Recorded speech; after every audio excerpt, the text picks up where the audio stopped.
Olá, boa noite, seja bem-vindo a mais uma edição do Jornal Nacional. Vamos levar até si as notícias que marcam a atualidade nacional neste serviço informativo. 3 dos 4 corpos que se encontravam no interior da embarcação de pesca da empresa Cruz-Tramões 2, que pegou o fogo esta quarta-feira, foram resgatados esta manhã. A operação para debelar as chamas durou cerca de 24 horas. Na manhã desta quinta-feira, o Corpo de Salvação Pública recuperou 3 corpos carbonizados no interior da embarcação que pegou fogo na quarta-feira no porto de Quilimane. O chefe da seção do controle da Zambésia disse que o trabalho continua, de modo a recuperar o último corpo. Neste momento estamos no processo de rescaldo e já resgatamos 3 corpos. Que são 2 nacionais e um estrangeiro. Neste momento ainda decorrem as atividades de resgate para ver se localizamos o 4º corpo. Conforme vem, a situação já está controlada, o incêndio foi extinto e o trabalho sem SAP ainda continua. Nesse contexto que estamos a fazer o rescaldo e provavelmente o resgate do último corpo. Este trabalhador, que deu o máximo para socorrer os seus colegas, conta como tudo aconteceu. Não, o navio ardeu por causa de um corte-circuito no parque de pesca. Os colegas que perderam a vida lá embaixo estavam na casa de máquina. Só que não deu eles saírem de baixo, porque já encontraram fogo por cima. E o único que sobreviveu fez esforço até sair fora. E nós carregamos ele, tiramos do navio. E os outros ficamos aí sem saber como. Só esta manhã que descobrimos 3 corpos, de um espanhol e 2 moçambicanos. O assessor da empresa Cruz-Tramões disse que é prematuro avançar danos causados na sequência deste incêndio, mas, no entanto, solidarizou-se com as famílias enlutadas. Antes de tudo, apresentar a nossa solidariedade para com as famílias enlutadas neste momento pela ocorrência. Isto foi um acidente, as pessoas estavam a trabalhar a bordo e ocorreu este incêndio. Por razões várias que ainda vão ter que ser apuradas e não sabemos porque é que não conseguiram sair lá dos navios. Este é o primeiro aspecto que gostaria de salientar. Tudo faremos para confortar as famílias. Neste momento há 3 corpos que se encontram já na morgue e tentaremos fazer o máximo. Agora estão a ser tratados os aspectos médico-legais. No terreno, é notável o esforço para a localização do 4º corpo de nacionalidade indonésia. Desconhecidos assassinaram na madrugada desta quarta-feira o secretário do bairro municipal de Nanchimela, em Mocimboa da Praia, na província de Cabo Delgado. O crime ocorre numa altura em que as autoridades moçambicanas falam de controle total dos ataques protagonizados por homens armados neste ponto do país. O bárbaro assassinato de Suleimane Sumail, conhecido por Quimenha, ocorreu na sua residência, onde 5 homens, ainda munidos de armas brancas, arrombaram a porta e desferiram golpes no pescoço. O assassinato do secretário do bairro Nanchimela foi confirmado pelo presidente do município da vila de Mocimboa da Praia, Fernando Neves, que não avançou mais detalhes sobre o caso e como avança a imprensa moçambicana e internacional. Mocimboa de Praia viveu recentemente um clima de tensão provocada por supostos homens ligados à rede terrorista de Al-Shabaab, versão que nunca foi confirmada pelas autoridades moçambicanas. Situação preocupante em Mocimboa da Praia. Na madrugada de quarta-feira foi assassinado o secretário do bairro Nanchimela. Passamos a ler comunicados que nos chegaram do Gabinete da Presidência da República, o Gabinete de Imprensa. O primeiro, relativo a uma mensagem de condolências do Presidente da República, Filipe Jacinto Nyusi, pela morte de Isabel Afonso Dhlakama. Diz esta mensagem que foi com muita mágoa e profunda consternação que tomamos conhecimento da notícia do falecimento por motivo de doença da senhora Isabel Afonso Dhlakama, filha do senhor Afonso Dhlakama, presidente do Partido do Renamo, ocorrido na noite do dia 1 de novembro de 2017. O falecimento da senhora Isabel Dhlakama deixa um enorme vazio no seio da família e constitui um interromper do sonho de uma jovem que, perante as vicissitudes da vida, procurava contribuir para o desenvolvimento e bem-estar da família e geral. Neste momento de profunda tristeza, quero, diz o Presidente da República, em nome do Governo de Moçambique e de todo o povo moçambicano e no meu próprio, transmitir a nossa solidariedade e as mais sentidos pésamos ao Presidente da RENAMO e a toda a família Dhlakama. Queremos igualmente manifestar sinceramente a esperança de que, com a maior brevidade possível, a família encontre o alento e forças para, com serenidade, se recompor desta perda irreparável. Que a sua alma descanse em paz. O Presidente da República, Filipe Jacinto Nyusi, estivemos a ler uma mensagem de condolências enviada pelo Presidente da República pelo falecimento da filha do líder da RENAMO, Afonso Dhlakama. Outro comunicado de imprensa que recebemos do gabinete da Presidência da República dá conta de que o Presidente da República nomeia Tomé Eduardo para conselheiro do chefe de Estado. O Presidente da República, Filipe Jacinto Nyusi, no uso das competências que lhe são conferidas pelo número 3 do artigo 5 do Estatuto Orgânico da Presidência da República, aprovado pelo Decreto Presidencial número 4/2015, de 20 de fevereiro, nomeou, através de despacho presidencial, Tomé Eduardo para o cargo de conselheiro do Presidente da República. Este é um dos comunicados que recebemos. O terceiro é referente à nomeação do reitor e vice-reitor da Academia de Altos Estudos Estratégicos. O Presidente da República, Filipe Jacinto Nyusi, no uso das competências que lhe são conferidas pela linha C do número 2 do artigo 160 da Constituição da República, conjugado com o número 2 do artigo 16 da Lei número 27/2009, de 29 de setembro, e com o artigo 14 dos Estatutos da Academia de Altos Estudos Estratégicos, ouvidos o Conselho da Academia, aprovado pelo Decreto número 63 de 2016, de 26 de dezembro, nomeou, através de despacho presidencial, Manuel Crispo Bocuto para o cargo de reitor da Academia de Altos Estudos Estratégicos. Em despacho presidencial separado, o chefe de Estado moçambicano nomeou António Caetano Lourenço para o cargo de vice-reitor da Academia de Altos Estudos Estratégicos. Estivemos a ler comunicados que nos chegaram do Gabinete da Presidência da República. Prosseguindo, a violência doméstica na Zambésia conheceu um aumento de 11% nos últimos 9 meses em relação ao igual período do ano passado. Segundo o porta-voz da PRM na Zambésia, Miguel Caetano, dos 1.854 casos de violência, 113 são de natureza criminal. E o destaque vai para a violência simples, com 364 neste ano, contra 315 no ano anterior. A violência psicológica ocupa o segundo lugar, com 219 casos contra 198. Por último, perfila a violência física grave, com 120 casos registrados neste ano contra 123 do ano anterior. O Comando Provincial da PRM da Zambésia registrou durante o período de 9 meses, de janeiro a esta parte, 1.854 casos contra 1.630, havendo assim de facto um incremento em mais 224 casos. Estamos a falar de uma cifra de 11,13% do aumento dos casos de violência nos últimos 9 meses. Segundo a nossa fonte, os distritos de Quilimane e Mucuba são os que registram o maior número de casos de violência doméstica. Relativamente aos distritos, os distritos que perfilam, de facto, como os picos de onde teriam acontecido o maior número de casos de violência doméstica, constam o distrito de Quilimane, o distrito de Mucuba. São esses dois distritos que estão na linha de frente, sob o ponto de vista de ocorrência de maior número de casos de violência doméstica.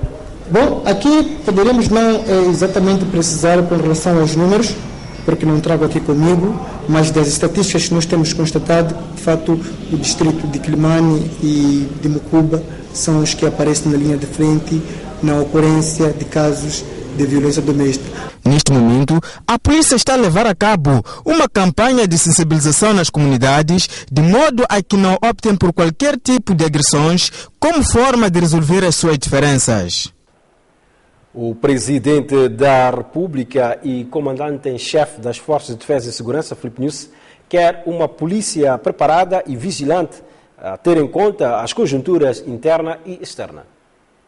Na abertura do 27º Conselho Coordenador do Ministério do Interior, o Presidente da República e Comandante-Chefe das Forças de Defesa e Segurança, Filipe Nyusi, mostrou-se uma vez mais preocupado com os atos que atentam à segurança do país, os ataques de Mocímboa da Praia na província de Cabo Delgado, por exemplo. Contudo, reconhece os esforços redobrados pela corporação, mas Filipe Nyusi diz que a polícia deve estar preparada e vigilante perante as conjunturas internas e externas. Os atores não estadistas, as ameaças difusas e os conflitos de natureza diversa são alguns desafios contra os quais devemos estar vigilantes e preparados para superá-los.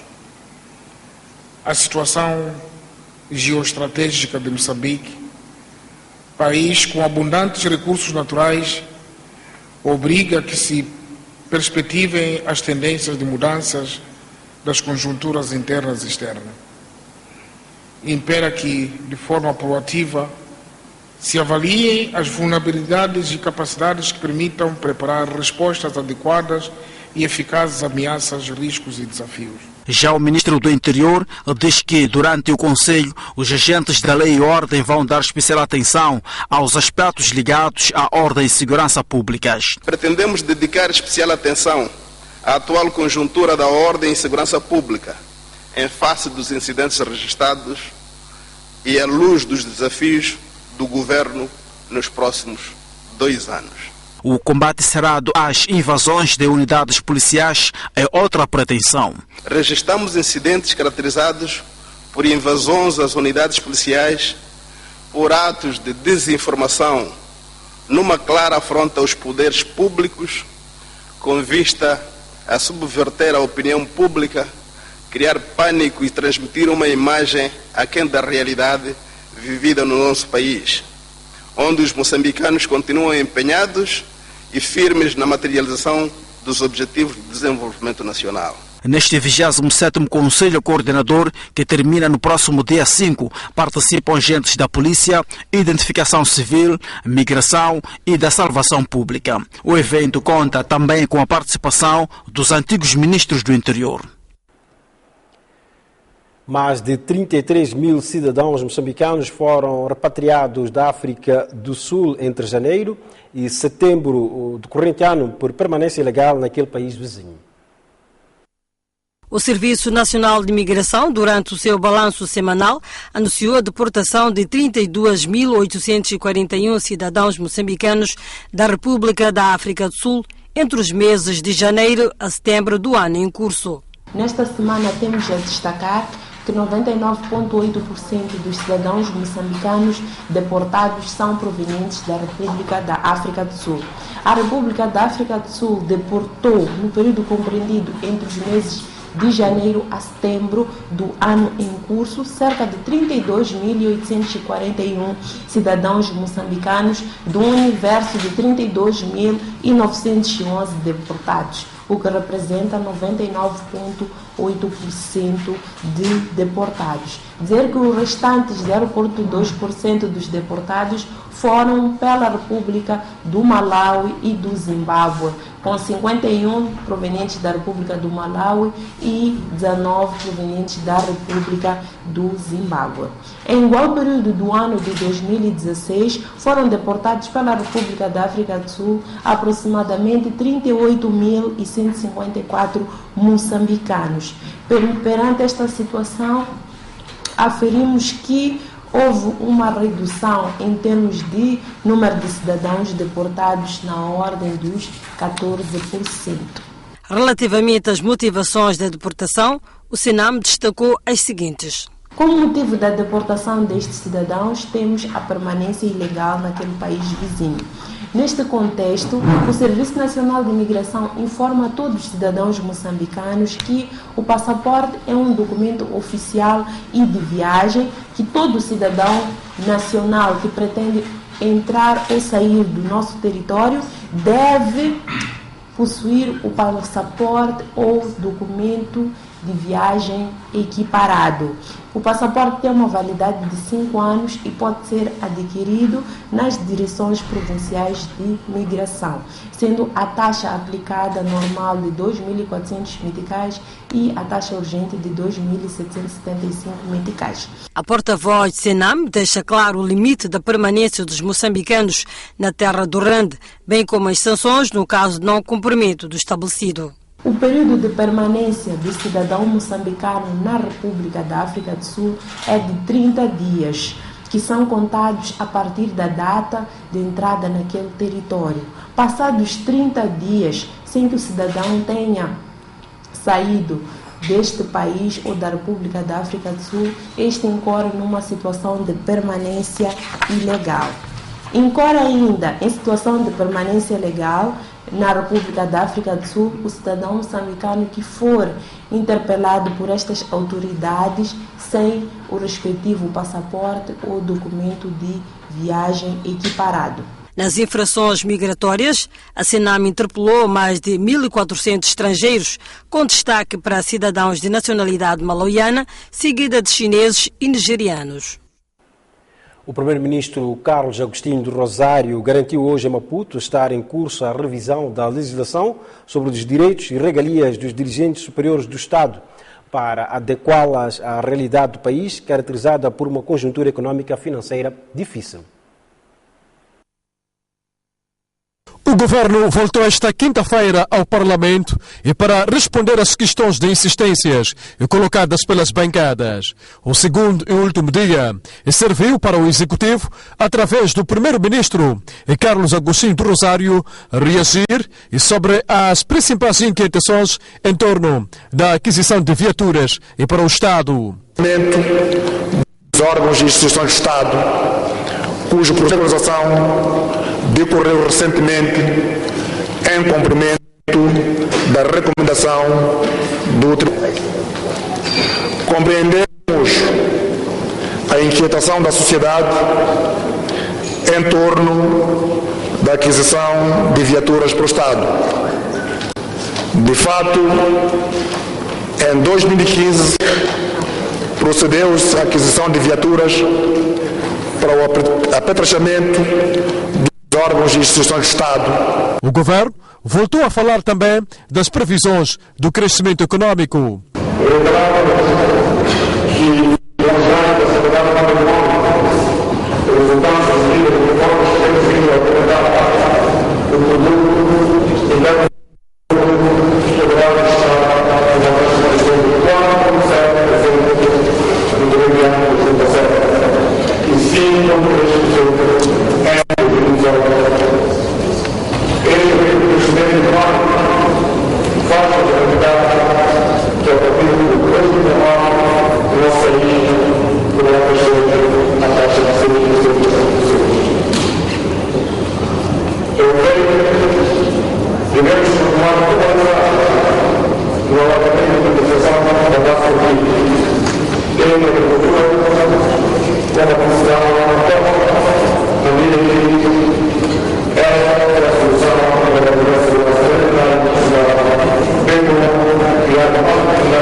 Ao longo dos debates, as bancadas sempre divergiram nas respostas dadas pelo Executivo em relação às principais questões relacionadas com a corrupção, ataques em Mocimboa de Praia, assassinato de Mahmoud Amoran, entre outras figuras. A bancada parlamentar da Frelimo sempre conformou-se com as respostas do governo e a oposição ao cumprir com o papel de oposição ou sempre de discordar. O Ministério da Indústria e Comércio pretende alargar a base de produtos de exportação com vista a diversificar a captação de receitas provenientes da venda no mercado internacional. Com efeito, técnicos do Ministério da Indústria e Comércio, peritos dos países da Commonwealth e parceiros estão em Maputo com o objetivo de discutir os produtos que serão adicionados ao leque das exportações. Decorre em Maputo o seminário de avaliação da Estratégia Nacional de Exportações.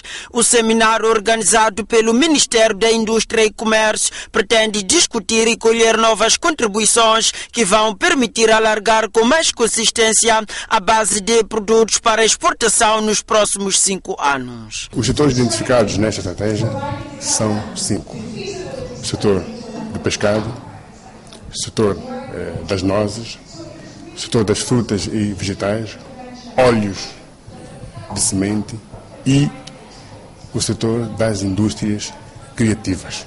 A Confederação das Associações Econômicas, CTA, diz que recebe com agrado a proposta do governo. Todavia, as empresas nacionais devem melhorar a certificação com vista a competir com o mercado internacional. Os produtos que estão arrolados fazem parte, portanto, daquilo que é a recomendação do governo para a cadeia de valores, para a cadeia de aumento da produção e produtividade. Todos nós temos em mente sobre isso e que estas exportações, de fato, sejam acompanhadas por nós por forma de dinamizarmos a nossa economia. Há novos desafios que se trata, por exemplo, de certificação do ISO, em que muitos empresários ou empresas nacionais não têm esta componente. O que nós temos estado a fazer é que eles tenham que olhar esta componente da sua internacionalização, que é um caso inevitável.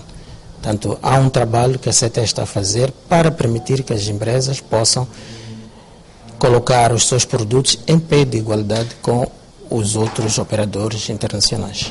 É de referir que de 2012 a 2016 o país amealhou 41 mil milhões de dólares e com esta nova proposta pretende aumentar o volume de renda, bem como estimular a produção e exportação de produtos que outrora não eram prioritários. O Conselho Empresarial da Confederação das Associações Econômicas de Moçambique, ao nível da província da Zambésia, traça as linhas de financiamento que o governo da província tem para o próximo ano. As linhas a serem abordadas neste encontro visam a trazer uma nova dinâmica do Conselho Empresarial para o desenvolvimento de cada instituição, de modo a que as empresas continuem a trabalhar de uma forma mais célere. O presidente da CTA na Zambésia, Hassan Napária, explicou que o encontro visa fortalecer os empresários da província e permitir a criação de uma plataforma de comunicação para um bom crescimento da região e não só. Estamos, mais ou menos, a disseminar a informação, as linhas de financiamento que o governo provincial da Zambésia tem para o próximo ano, que aleatoriamente solicitamos para darem-nos mais ou menos um impulso em termos de pensamento. A essência desse encontro é, portanto, criar oportunidades de interação entre a direção do Conselho Empresarial e os pelouros, porque o Conselho Empresarial sem os pelouros não funciona. É lá onde são discutidas as várias atribuições de cada grupo. Trazer ideias juntas com os responsáveis de cada instituição e interatividade entre as direções empresarial constituem outros objetivos da reunião. Neste momento, este setor está a trabalhar para um fórum ligado a agronegócios a decorrer no distrito de Mocuba. Um dos temas importantes que estamos a discutir é a situação do agronegócio. Estamos a preparar um fórum do agronegócio. Deve saber, a província da Zambésia há algumas culturas de bandeira, portanto, essas culturas de bandeira fazem parte do arroz e também temos o problema do feijão bueiro. Devem terem-se recordado e os órgãos de informação acompanhou-se de que a província da Zambésia houve muita produção do feijão bueiro. Estamos aqui a pensar, de um lado, como é que vamos interagirmos com os nossos colegas que fazem a parte da produção do arroz. Igualmente está a apoiar os agricultores para produzirem mais na campanha agrária 2018.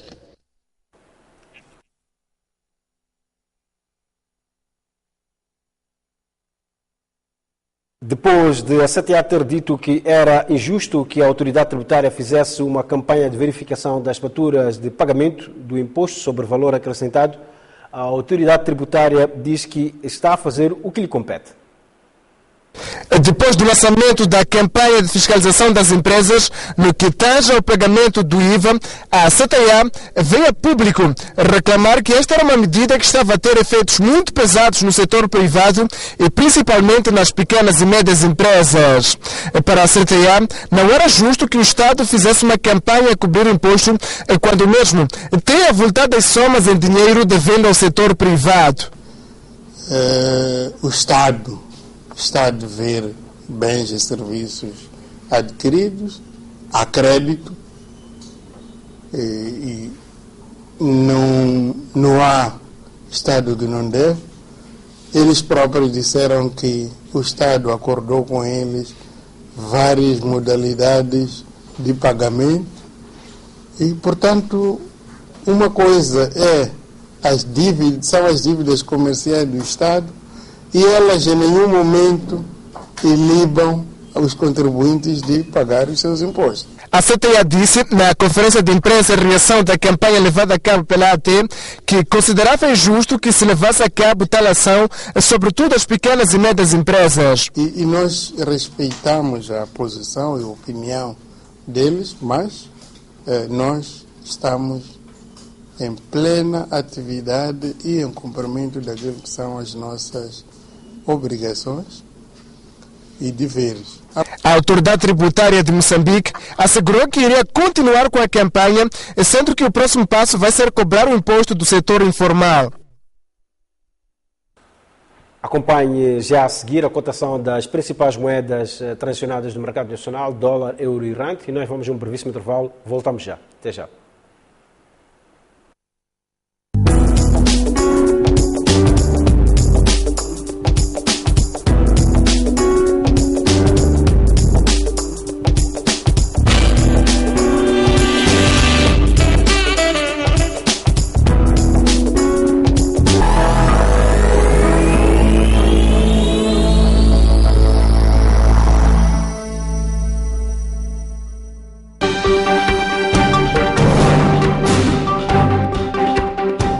Estamos de volta ao Jornal Nacional. O ministro britânico da Defesa apresentou a sua demissão após ter sido acusado de assédio sexual em 2002 por ter posto a mão no joelho de uma jornalista.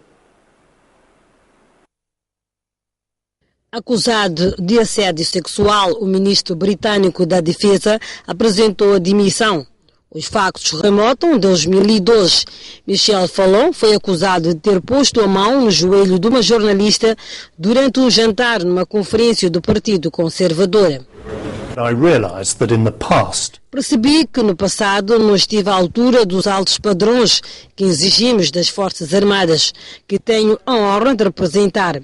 Refleti sobre a minha posição e, portanto, renuncio ao cargo de Ministro da Defesa.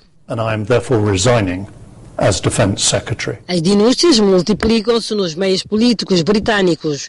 O vice-primeiro-ministro Damien Green também está a ser acusado por uma escritora, mas refuta as acusações. O líder trabalhista Jeremy Corbyn pediu um inquérito dentro do seu partido e garante que não haverá nenhuma tolerância para o sexismo, assédio ou qualquer tipo de abuso. Theresa May pediu aos líderes parlamentares que organizem um debate no Parlamento esta segunda-feira sobre o assunto. Um terrorista nova-iorquino seguiu instruções do Estado Islâmico e atacou no Halloween, e o presidente dos Estados Unidos da América considera a possibilidade de enviar estes terroristas a quem apelidou de animais a Guantánamo. O terrorista de Nova Iorque, Saiful Saipov, foi formalmente acusado de terrorismo. Perante o juiz, este migrante uzbeca de 29 anos disse que o ataque tinha sido planeado 2 meses antes. Escolheu o Halloween porque havia muita gente na rua e pensou levar consigo uma bandeira do Estado Islâmico, mas desistiu para não chamar a atenção. Segundo a polícia, seguiu à risca as instruções dos jihadistas para este tipo de ataques. Donald Trump reagiu pedindo uma justiça mais rápida e mais exemplar do que a que tem sido aplicada contra estes animais. A minha administração está a coordenar de perto os esforços federais e das entidades locais para investigar o ataque e investigar este animal que fez este ataque. Enviá-lo para Guantanamo? Sim, estou a considerar essa hipótese. O presidente dos Estados Unidos da América tinha voltado a falar ontem do esforço dos controlos da migração. Hoje diz que quer acabar com o sistema de imigração conhecido há 22 anos pelo Green Card. Temos que ser mais firmes, mais inteligentes e menos politicamente corretos. A tragédia da terça-feira tirou a vida a 8 pessoas, entre as quais alguns membros desse grupo de ciclistas, filmados minutos antes de a carrinha ter avançado sobre eles. A cidade do sul das Filipinas foi palco de duros combates entre o exército do país e um grupo ligado ao Daesh. As mais recentes imagens captadas por um drone em Marawi, no sul das Filipinas, mostram a cidade completamente destruída depois da operação militar que matou mais de 1.100 pessoas. Os residentes começam a voltar à cidade para encontrar aquilo que resta das casas onde viviam. O cerco durou 5 meses. O exército filipino acabou por conseguir expulsar os combatentes de um grupo radical ligado ao Daesh. As pilhagens, tanto de militares filipinos como dos combatentes radicais, levaram quase tudo o que a guerra não destruiu. A maioria dos residentes de Marawi, que agora começam a voltar, ficou sem nada. A zona da cidade onde se desenrolaram os maiores combates continua a interdita a população até se completar o desarme dos explosivos que ficaram para trás. Nelson Santos, antigo treinador do Costa Sol, diz que sai do clube canarinho com a sensação de missão cumprida. O técnico português diz que só está à espera do celular tocar e que seja uma proposta ganhadora para abraçar um outro clube moçambicano.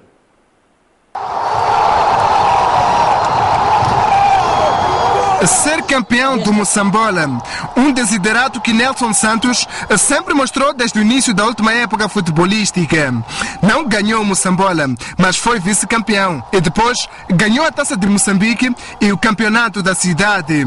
Mesmo depois destas proezas, a direção do Costa do Sol decidiu que era melhor rescindir o contrato com o técnico português, o que não constitui preocupação para ele, como se pode ver no seu rosto e nas palavras. É um sentimento de dever cumprido.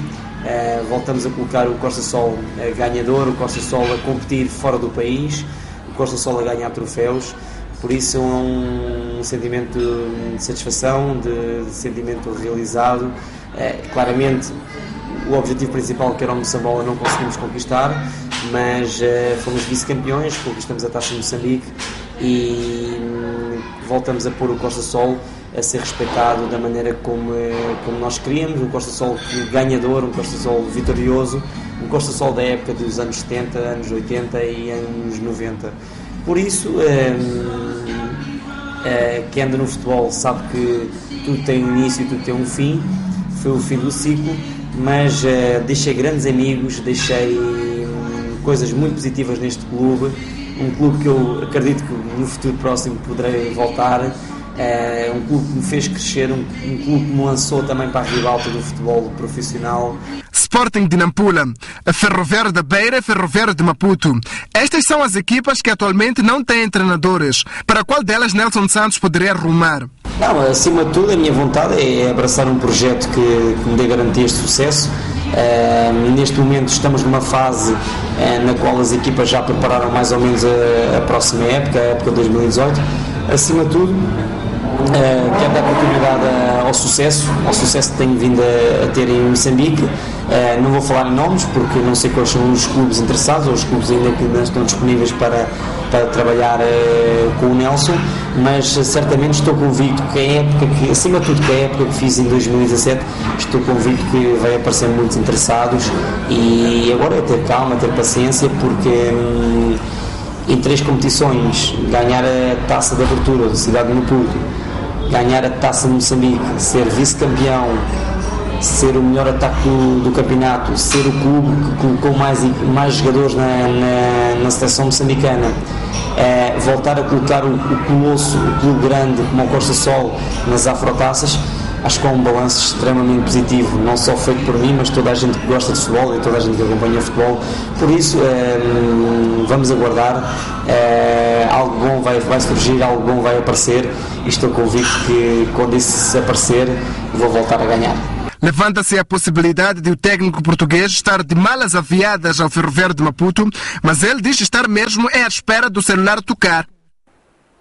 Está, clubes que poderão requisitar os serviços do ferroviário, de Nelson Santos, perfilam, como vimos na peça, o Ferroviário de Maputo, Ferroviário da Beira. São dois grandes clubes do futebol moçambicano que nessa altura não têm treinador e quiçá poderão concorrer para contratarem Nelson Santos. Os próximos dias prometem e muito.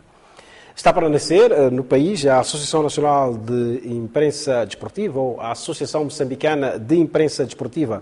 A agremiação tem como objetivo melhorar a qualidade das informações desportivas publicadas, assim como as condições de trabalho dos jornalistas desportivos. Jornalistas desportivos prometem formalizar a Associação Nacional de Imprensa Desportiva em Moçambique até final deste ano. A convicção foi manifestada à porta da sua primeira reunião geral, que movimentou mais de 20 jornalistas que escrevem sobre o desporto, de modo a criar-se uma comissão para tramitar o expediente da criação da agremiação. Garantir maior divulgação das matérias desportivas, assim como das condições de trabalho dos escribas dentro e fora do país, são alguns benefícios que se esperam com a associação. O barco já foi, o comboio já foi, como eu costumo dizer. E agora, a próxima paragem vai saber onde é que vai ser. Porque quem não está e quem não veio hoje, fica a saber porque tem que comprar o bilhete para poder subir o nosso comboio desportivo. Porque o nosso comboio desportivo já arrancou hoje e a paragem, não sabemos onde é que vai ser. Mas eu acho que a paragem vai ser com a seleção moçambicana de futebol, os Mambas, no CAN. E quando vamos estar presente a imprensa desportiva toda a força. Acho que é uma coisa que já fazia falta à classe jornalística, é bem-vinda e tem muitas vantagens. E acho que vai até evitar certos como é que diria, certas separações que vinham acontecendo e como associação acho que vamos estar mais juntos e saberemos mais ou menos onde nos posicionar, onde reclamar as nossas preocupações. Castro Jorge, jornalista da Rádio Moçambique, e Alfredo Júnior, da Televisão Independente de Moçambique, falam da concretização de um sonho que se arrasta há quase 20 anos. Passamos a ter uma forma de organização, passamos a ter uma associação que representa os interesses de todos os jornalistas desportivos moçambicanos, não só internamente, mas também ao nível exterior. Por exemplo, esta associação pode ser membro da Associação Internacional de Imprensa Desportiva, e o facto da associação ser membro da IPS pode fazer com que os membros, passa a repetição, da Associação Moçambicana de Imprensa Desportiva beneficiem de certas facilidades quando forem fazer reportagens no exterior, como, por exemplo, acompanhar campeonatos do mundo. Podemos ter descontos vários, como, por exemplo, das companhias aéreas. Bom, esta é uma ideia anterior à nossa geração, mas a motivação tem a ver com as facilidades que nós temos que criar para o desenvolvimento das nossas atividades profissionais. Tem sido recorrente a ausência de órgãos de comunicação social moçambicanos na vertente desportiva, nos grandes eventos esportivos a nível internacional. A grande motivação é criar essa facilidade para que possamos ser reconhecidos a nível interno, mas acima de tudo que os grandes eventos internacionais contem com uma presença maioritária e em número maior possível de jornalistas moçambicanos, para que possam informar os moçambicanos daquilo que os seus representantes fazem nos grandes eventos esportivos. Estamos a falar dos Jogos Olímpicos, por exemplo. Aqui nos Jogos Olímpicos, Moçambique tem sido credenciado com apenas um único jornalista, e são atletas que representam uma nação. Então é importante que com este processo iniciemos uma nova página na história do jornalismo desportivo moçambicano. Neste momento, a Comissão Instaladora conta já com alguns jornalistas que ocupam alguns cargos sociais criados, como é o caso do Narciso Nhassila, que preside a mesma. O movimento de imprensa desportiva já vem sendo apoiado pelo Ministério da Juventude e Desportos, para além de outras entidades interessadas com a causa. Para breve, então, a criação da Associação Moçambicana de Imprensa Desportiva. Todos os passos estão a ser dados nesse sentido. Foi lançada esta quarta-feira a obra Bebedor do Horizonte, do escritor Miyakoto. É o terceiro volume da trilogia iniciada em 2015 com As Areias do Imperador. A Fundação Fernando Leite Couto acolheu esta quarta-feira o lançamento da obra Bebedor de Horizontes, do escritor Miyakoto. Trata-se de uma obra que faz parte de uma viagem iniciada em 2015 que retrata de forma ficcionada o tempo do imperador de Gaza, no sul de Moçambique, tido como palco de maior resistência à penetração colonial portuguesa. A apresentação do livro foi marcada por momentos de conversa entre os acadêmicos Lourenço do Rosário e Severino Nguenha acerca das relações entre a história e a criação ficcional. Isto é, o Miyakoto pega nestas questões todas, reflete sobre elas e provoca-nos em nós sensações. É como se nós estivéssemos presentes, ou então que a história contada de 1895 se passasse agora em 2017. Isto é filosofia, porque a filosofia é intemporal. É esta a questão, de facto, que me parece a mim extremamente interessante na obra do Miyakoto. Quando eu pergunto o que é que a literatura me diz, a primeira coisa que eu encontrei como dificuldade é que Miyakoto nega que isso seja um romance histórico. Aquele tipo de romances, como aquele de Margarete Yourcenar, Amores de Adriano, que fez toda uma história sozinho, porque é um romance que praticamente vai buscar na história, mas também narra praticamente a história de uma maneira mais romançada. Este romance tem muito de enciclopedismo, é um tipo de Mirândola, que vai buscar conhecimentos praticamente na história, nas viagens, nos Açores, nos conhecimentos locais, na literatura, mas não tenta fazer história, não tenta contar-nos factos. Quem também participou no evento foi o presidente da República, Filipe Nunes, que, mais do que elogiar o espaço, considerou o mesmo um lugar de reencontro de expressão, um espaço onde se exerce um poder transparente. Um espaço onde se exerce o poder de transparência. Explico comigo. O Couto sempre escreveu sempre coisas que só ele sabe, depois que só ele compreende. Mas este é o forte que torna as obras sempre presentes em todos os momentos e para todos. Pega o livro, lê e cada um compreende como quer compreender. Isso é uma virtude muito forte. Para o autor da obra Miyakoto, que procura trazer o passado para o presente, a partir da prisão de Ngungunyane em 1895, escrever Bebedor de Horizontes foi um desafio neste percurso literário. Para descobrir o outro, para encontrar o outro, para perceber que o outro mais próximo do que nós pensamos, está aqui realmente corporizado tudo que é da República. Vocês conhecem a minha posição crítica em relação às questões sociais e políticas, portanto, ninguém me pode acusar de conjunção ou de qualquer coisa, mas eu preciso dizer isto porque esta proposta que vem desde que o Presidente tomou posse de contra tudo e contra todos, estabelecer o diálogo, tem sido com eles. Não estão aqui esses que são inimigos como os inimigos, são pessoas como nós, e que é preciso vencer esse preconceito e ir ao encontro dessas outras pessoas, porque isto é uma grande esperança que Moçambique possa realmente encontrar um tempo assim e possa ser feliz. O lançamento do terceiro livro da trilogia As Areias do Imperador, o Bebedor de Horizontes, contou com a presença de amantes da literatura, personalidades e acadêmicos.